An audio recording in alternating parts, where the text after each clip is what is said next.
প্রিয় দর্শক, আজ আপনাদেরকে এমন এক দ্বীপের গল্প বলবো যেই দ্বীপে যেন সময় থেমে গেছে, যেই দ্বীপে আজও প্রায় 2 মিলিয়ন অর্থাৎ 20 লক্ষ বছরের পুরনো ইতিহাস জীবন্ত ঘুরে বেড়ায়।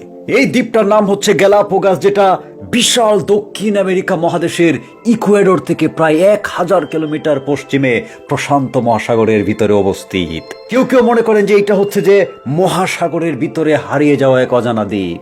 এই দ্বীপে আজও ঘুরে বেড়ায় পৃথিবীর সবচেয়ে বিশাল বিশাল কচ্ছপগুলি। বিশেষজ্ঞরা বলছেন যে এই কচ্ছপগুলি বংশ পরম্পরায় প্রায় 2 মিলিয়ন বছর ধরে রয়ে গিয়েছে এই বিচ্ছিন্ন দ্বীপটায়। এই কচ্ছপগুলোর এক একটা সাইজ প্রায় 1.2 থেকে 1.8 মিটার পর্যন্ত লম্বা হয়। শরীরের ওজন হয় এক একটার প্রায় 150 থেকে 250 কেজি পর্যন্ত। কিন্তু এখন পর্যন্ত বিশেষজ্ঞরা এমনও কচ্ছপ খুঁজে পেয়েছেন যেগুলোর শরীরের ওজন প্রায় 400 কেজিরও বেশি। অর্থাৎ একটা কচ্ছপ হচ্ছে বড় সড়ো একটা মোটর সাইকেলের সমান। মজার ব্যাপার হলো এই গ্যালাপোগাস দ্বীপটা ন্যাচারালি খুবই সমৃদ্ধ। প্রচুর পরিমাণ ক্যাকটাস গাছ সেখানে পাওয়া যায়, সবুজ ঘাস, প্রচুর পরিমাণ গাছপালা এবং তৃণ উদ্ভিদ সবকিছুর এক সমাহার। ফলে এই বিশাল বিশাল কচ্ছপগুলোর দৈনিক যে বিশাল পরিমাণ খাবার লাগে সেগুলোর পর্যাপ্ত পরিমাণ রয়েছে এই বিচ্ছিন্ন দ্বীপে। বিজ্ঞানীরা এও বলছেন যে এই কচ্ছপগুলি এক একটা 100 থেকে 150 বছর এভারেজ বেঁচে থাকে। তবে এমনও কচ্ছপের ধারণা তারা পেয়েছেন যেটা 170 বছরেরও বেশি সময় বেঁচে ছিল এই দ্বীপে। 1600 শতাব্দীর দিকে স্প্যানিশরা সর্বপ্রথম এই রিমোট প্রশান্ত মহাসাগরের এই বিচ্ছিন্ন দ্বীপটাতে যায় এবং পরবর্তীতে 1835 সালে বিজ্ঞানী চার্লস ডারউইন যখন এই দ্বীপে যান, তখন থেকেই এই দ্বীপকে মানুষ আশ্চর্যরূপে নতুনভাবে চিনতে শুরু করে। তবে শুধুমাত্র যে এই বুড়ো বুড়ো বিশাল বিশাল কচ্ছপের জন্য বিখ্যাত এই দ্বীপ তা নয়।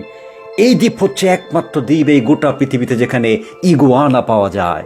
এমনকি উষ্ণ অঞ্চলের একমাত্র পেঙ্গুইন দেখা যায় এই গ্যালাপোগাস দ্বীপে এবং তার আশেপাশে। আরো মজার ব্যাপার হলো এক ধরনের নীল পায়ের পাখি পাওয়া যায় এই দ্বীপে। এছাড়াও সি লায়ন, কাঁকড়া এবং অন্যান্য জলজ প্রাণীর সমাহারে এক আশ্চর্য দ্বীপ হচ্ছে এই গ্যালাপোগাস। সবচেয়ে আশ্চর্যের তথ্য হলো যে এই দ্বীপে এখনো প্রায় 15 থেকে 20 হাজারের মতো এরকম বিশাল বিশাল কচ্ছপ আছে। কিন্তু এই কচ্ছপগুলোর পরিমাণ আরো আগে বেশি ছিল, সেটা প্রায় লক্ষাধিক। কিন্তু এই দ্বীপটা একটা সময় ওই সমুদ্রের এলাকা দিয়ে যে সমস্ত জাহাজ চলতো, সেই নাবিকরা এই দ্বীপে নেমে গিয়ে কচ্ছপ ধরে ধরে নিয়ে যেতেন। কারণ কচ্ছপগুলো আপনি যদি একটা খাঁচায় বন্দি করে রাখেন তাহলে জীবিত অবস্থায় তারা দীর্ঘদিন থাকে এবং সমুদ্র যাত্রায় মাঝে মাঝে যখন খাবারের সংকট দেখা দিত তখন এইগুলোকে হত্যা করে করে ওই সমস্ত নাবিকরা খেয়ে ফেলতো। তবে আশার সংবাদ হলো এই সমস্ত কিছুর গুরুত্বের দিক বিবেচনা করে ইউনেস্কো সেটাকে এখন প্রোটেক্টেড এরিয়া হিসেবে ঘোষণা করেছে এবং খুব সহজেই কেউ সেখানে গিয়ে আর এই সমস্ত কচ্ছপকে ধরে নিয়ে যাওয়া কিংবা সেই পরিবেশকে নষ্ট করার সুযোগ পায় না।